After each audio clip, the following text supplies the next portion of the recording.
अस्सलाम वालेकुम। उम्मीद है सब लोग खैरियत से होंगे। तो आज की क्लास में हम लोग टाइप टूल को डिस्कस करेंगे। उसके सारे ऑप्शंस को हम लोग एक एक बार देखेंगे कि वो कैसे काम करते हैं। ठीक है, तो स्टार्ट कर लेते हैं। सबसे पहले हम लोगों ने इन 6 टूल्स को डिस्कस कर लिया था।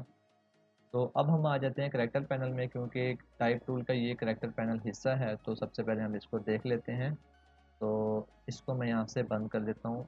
हो सकता है आपके पास शो ना हो, ठीक है। तो इसके लिए मैं फर्स्ट इसको बंद कर देता हूँ और विंडो में जाएंगे और यहाँ से करैक्टर पैनल हम यहाँ से ले लेंगे, ठीक है। टाइप में जाएंगे और यहाँ से आप करैक्टर पैनल जैसे ही देंगे तो आपको यहाँ पे शो हो जाएगा, ठीक है। तो इसको मैं यहाँ पे साइड पे रख लेता हूँ। फर्स्ट पे हमने फर्स्ट वाले ऑप्शन देखने हैं, ठीक है। तो किस तरह से काम करते हैं। लेट्स सपोज अगर मैं इसको फिलहाल डिलीट कर देता हूँ और टाइप टूल ले लेते हैं और यहाँ से सिंपल कोई सा भी टेक्स्ट ले लेते हैं। अब यहाँ पे देखें इसकी प्रॉपर्टी को, ठीक। फर्स्ट पे हमारे पास आ जाती है फ़ॉन्ट, ठीक है। फ़ॉन्ट हमें हमें यहाँ से भी मिल जाती है। अगर आपके पास यहाँ पे शो नहीं हो रही तो कैरेक्टर पैनल में आपको शो हो जाती है, ठीक है। एरिया, तो यहाँ पे आपने जितनी भी फ़ॉन्ट इंस्टॉल की होंगी वो आपको यहाँ पे शो हो जाएंगी, ठीक है। आप यहाँ से देख सकते, बाय डिफ़ॉल्ट की इलस्ट्रेटर के अंदर होती हैं कुछ, तो आप डाउनलोड करके भी इलस्ट्रेटर में लेके आ सकते हैं, ठीक है। तो ये मैंने डाउनलोड की हुई है। अब इसके साइज़ को मैंने बढ़ाना है, ठीक है। फर्स्ट मैंने बताया था कि यहाँ से भी आप लोग बढ़ा सकते हैं, ठीक है। सेकेंड, इस करेक्टर पैनल में भी सेम चीज़ें हैं। यहाँ से 72 या 60 आप जो भी रखना चाहते हैं, ठीक। और अगर आप बाय हैंड यहाँ से टाइप करना चाहते हैं 400, ठीक है। इंटर जैसे ही प्रेस करेंगे तो ये 400 हो जाएगा, ठीक है। तो यहाँ पे मैं फ़िलहाल 100 कर लेता हूँ और एंटर जैसे ही प्रेस करूँगा तो इसका साइज़ यहाँ से छोटा बड़ा हो जाता है, ठीक है। और सेकंड नंबर पे आ जाती है हमारी लाइन स्पेसिंग, ठीक है। अब लाइन स्पेसिंग क्या होती है। लाइन स्पेसिंग मैं इस पैराग्राफ में आपको समझा देता हूँ, क्योंकि यहाँ पे लाइन थोड़ी सी ज़्यादा है, ठीक है। तो यहाँ पे हमने क्या करना है, ये लाइन स्पेसिंग है। तो जैसे ही मैं इसकी प्रॉपर्टी को देखूंगा तो ये लाइन की स्पेसिंग को एडजस्ट करेगा, ठीक है। कुछ इस तरह से अगर 6 पॉइंट करेंगे तो देखें लाइन की स्पेसिंग बिल्कुल ही ख़त्म हो जाएगी, टेक्स्ट के अंदर टेक्स्ट जा रहा होगा, ठीक है। तो इस तरह से हम इसकी लाइन स्पेसिंग को मैनेज करते हैं।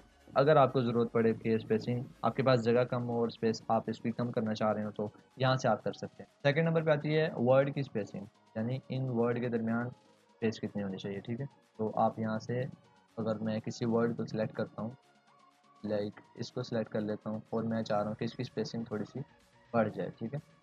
तो ये वर्ड की स्पेसिंग होती है, लाइक अगर किसी के अंदर ज़्यादा स्पेस है कम स्पेस है तो इसको ये मैनेज करता है, ठीक है। इसमें दो तीन ऑप्शन होते हैं, लाइक अगर आप देखें तो आपको हल्का सा यहाँ पे प्रीव्यू हो रहा होगा कि लाइक हो क्या रहा है, ठीक है। तो यहाँ से आपको दिख जाएगा, ठीक है। ये देखें हल्का सा इम्पैक्ट पड़ रहा है, तो ये भी ज़्यादातर इस्तेमाल नहीं होता। तो अगर मैं चाह रहा हूँ कि इस वर्ड की स्पेसिंग को मैंने, मतलब वर्ड जो ये मैंने वर्ड सेलेक्ट किया हुआ है इसकी स्पेसिंग, वर्ड की स्पेसिंग जो है एक्सपेंड हो जाए, यानी कि थोड़ी सी खुल जाए। तो मैं क्या करूँगा, यहाँ पे जो वी ए यहाँ पे लिखा हुआ है वर्ड, तो यहाँ पे जैसे मैं आऊँगा तो इसकी स्पेसिंग को मैं यहाँ से बढ़ा सकता हूँ, ठीक है। आप यहाँ पे देख सकते हैं 200 कर लें, और मैंने आपको बताया हुआ है कि आप यहाँ पे टाइप भी कर सकते हैं, लाइक 400 कर लेते हैं और इंटर जैसे प्रेस करेंगे कि तो ये 400 की स्पेसिंग आपको यहाँ पे शो हो जाएगी, ठीक है। कंट्रोल जेड प्रेस कर लेता हूँ, ठीक है। उसके बाद आ जाती है हमारे पास ये वाली सेटिंग। कुछ इस तरह से हम लोग वर्ड को खींच सकते हैं ऊपर नीचे, ठीक है। तो ये हम नहीं करते क्योंकि इससे फ़ॉन्ट की जो है वो लुक ख़राब होती है, डिज़ाइन की लुक ख़राब हो जाती है, ठीक है। तो इसका हम लोग इस्तेमाल बिल्कुल भी नहीं करते। आप तो इसका हम लोग इस्तेमाल नहीं करते, ठीक है। तो ये चीज़ आपने ध्यान में रखनी है। और सेम चीज़ ये इसके ऑपोजिट भी सेम चीज़ ही काम करती है, मतलब कि टेक्स्ट को थोड़ा सा ना खींच देती है। मतलब टेक्स्ट की वो शेप नहीं रहती जो होनी चाहिए, जो खूबसूरत टेक्स्ट की शेप होती है ना, वो ये उन चीज़ों को ख़राब कर देता है, ठीक है। ताकि आप देख लें, आप इसको अपनी मर्ज़ी के मुताबिक इस्तेमाल कर सकते हैं, ठीक है। तो मैं यहाँ पे फ़िलहाल 100 ही रखूँगा और यहाँ पे आ जाती है फिर से इसकी स्पेसिंग आती है, लाइन की स्पेसिंग आती है। तो ये देखें जो वर्ड मैंने सेलेक्ट किया हुआ है जस्ट वही उसकी जो है, उसकी जो पोजीशन है, मतलब जिस जगह पर वो टेक्स्ट पड़ा हुआ है उसकी पोजीशन चेंज हो रही है, ठीक है। लाइन की स्पेसिंग नहीं, उस वर्ड की पोजीशन, ठीक है। अब लाइक अगर मैं यहाँ पे किसी और टेक्स्ट में आपको अप्लाई करके दिखा दूँ तो शायद ईजी हो जाएगा। इस टेक्स्ट में हम लोग इसको अप्लाई कर देते हैं, ठीक है। लाइक इसकी लाइन आप यहाँ पे देखें, कंट्रोल आर प्रेस करता हूँ मैं, रूलर आ जाएंगे और यहाँ पे मैं इसको यहाँ पे रख लेता हूँ। यहाँ ग्रिड में वहाँ पे रखूँगा जहाँ पे टेक्स्ट मेरा पड़ा हुआ है, ठीक है। लाइक यहाँ पे हमारा टेक्स्ट पड़ा हुआ है, ठीक है। इसकी बेस है टेक्स्ट की, ठीक है। तो मैंने क्या करना है, इस टेक्स्ट को सिलेक्ट करूँगा और जैसे ही इसकी प्रॉपर्टी को मैं चेंज करूँगा तो इसकी बेस, मतलब बेस पॉइंट इसका चेंज हो जाएगा। अब यहाँ पे देखें टेक्स्ट सिलेक्ट है, ऊपर से इसकी जो स्पेसिंग है वो कम हो गई है, नीचे से इसकी ज़्यादा हो गई है, ठीक है।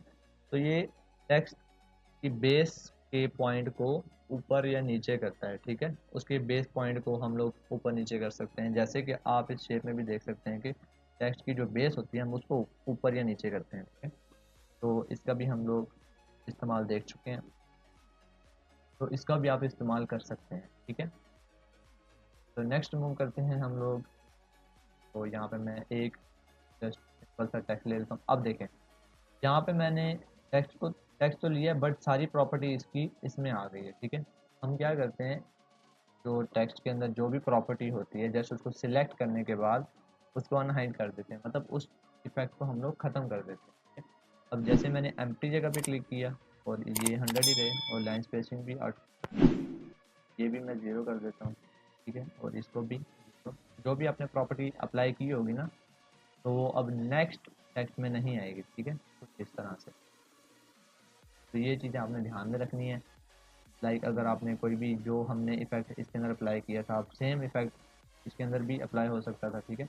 लाइक अगर मैं इसको 90 डिग्री पे मूव करता हूँ कुछ इस तरह से, ठीक है।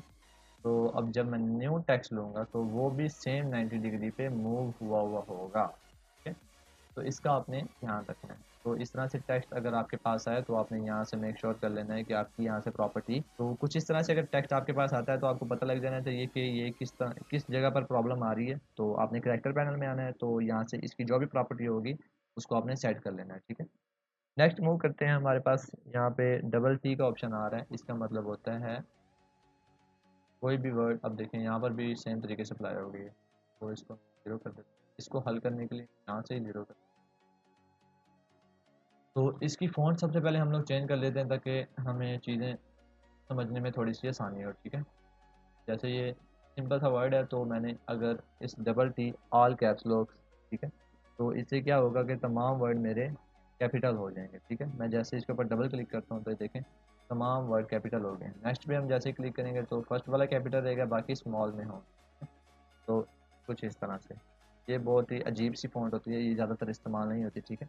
आप चाहें तो इसका इस्तेमाल कर सकते हैं। मैं कंट्रोल जेड प्रेस करता हूँ, ठीक है। तो बाकी जो दूसरे नंबर पे है ये वाला सुपर स्क्रिप्ट जो है लास्ट पे हमारे पास आ जाता है। तो सेम तरीके से मैंने जैसे यहाँ पे आपको बताया था कि टच टाइप टूल काम करता है, सेम तरीके से यही काम करता है। नेक्स्ट जो ऑप्शन है हमारे पास वो सेम तरीके से वर्क करता है, बट बॉटम साइड पे सुपर स्क्रिप्ट ही है, ठीक है। तो हम इसके ऊपर ही जस्ट क्लिक करेंगे तो ये बॉटम साइड पे आ जाएगा। तो अब हमने इसको ऊपर की तरफ लेके जाना है, तो कंट्रोल शिफ्ट आल्ट और अपर एरो की मदद से हम इसको ऊपर ले जाएंगे। और अगर हमें साइज़ या मतलब इसकी फ़ॉन्ट का साइज़ जो है वो कम करना है तो यहाँ से कम करेंगे, तो 60 कर लेते हैं। और मतलब आप इसको अपने हिसाब से यहाँ पे एडजस्ट कर सकते हैं, ठीक है। उसके बाद नेक्स्ट हमारे पास जो आता है वो लाइन है, मतलब टेक्स्ट के नीचे जो हमने अगर कोई लाइन लगानी हो, लाइक एक लाइन तो हम कुछ इस तरह से रेक्टेंगल लेके लगा सकते हैं, और एक हमारे पास होती है यहाँ पे टेक्स्ट में करैक्टर पैनल के अंदर लाइन होती है, वो जस्ट जैसे आप क्लिक करते हैं तो टेक्स्ट के नीचे लाइन लगी हुई आ जाती है, ठीक है। कंट्रोल जेड प्रेस करते हैं और यहाँ पे टेक्स्ट के सेंटर के अंदर एक लाइन यहाँ से गुजरेगी, तो नेक्स्ट ऑप्शन कुछ इस तरह से काम करता है, स्ट्राइक थ्रो इसको कहते हैं। और जैसे आप इसके ऊपर क्लिक करेंगे नेक्स्ट ऑप्शन हमारे पास आता है स्ट्राइक थ्रो, तो जैसे आप इसके ऊपर क्लिक करेंगे तो टेक्स्ट के सेंटर के अंदर लाइन आ जाएगी। आज की टेक्स्ट की क्लास बस इतनी है। उम्मीद है मैंने तमाम टेक्स्ट के टूल आपको सही से समझाए हैं और सही से एक्सप्लेन किए हैं। कोई मिसिंग हो गई हो तो उसके लिए माजरत। तो मिलते हैं किसी नेक्स्ट वीडियो में, तब तक के लिए दुआ में लाजमी याद रखें। और कोई भी क्वेश्चन हो तो आप कमेंट सेक्शन में मेरे से क्वेश्चन कर सकते हैं, तो मैं इंशाल्लाह फ्री होकर रिप्लाई ज़रूर करूँगा। तो मिलते हैं किसी नेक्स्ट क्लास में, तब तक के लिए दुआ में लाजमी याद रखें। अल्लाह हाफिज़।